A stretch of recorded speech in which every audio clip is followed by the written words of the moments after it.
problems. Wisconsin traffic deaths increased in March. 33 people were victims last month alone. Safety officials are urging drivers to stay off their phones and keep their eyes on the road. And News 3's Mary Jo Ola joins me now with the story of one young woman whose whole life has changed after a car accident that could have been prevented. Mary Jo.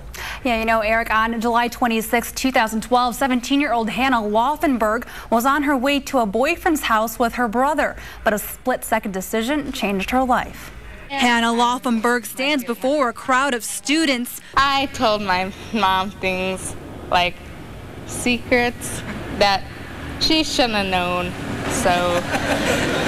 Something she could not have done a few months ago. Hannah suffers from a traumatic brain injury after a quick glance at her iPod while driving veered her off the road, causing her car to roll over 6 times. This eye was completely closed. I couldn't even open it if I tried. She was in a coma for more than 3 weeks and had to relearn basic movements we take for granted. It's really hard, actually. Like, I had to relearn how to do everything, even how to sit. So it's really hard. A nightmare for her parents. Having one of your children go through it, it's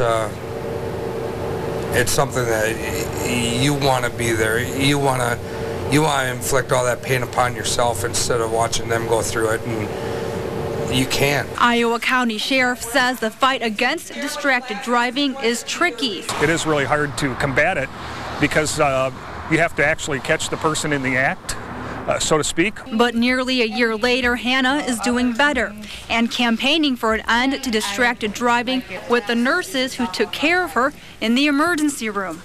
Hannah shares her story, and the nurses help with exercises to show students how one quick distraction can change your life forever. I hope we get the message out there to teenagers, adults, that you cannot be distracted in the vehicle, that you have to take these distractions away.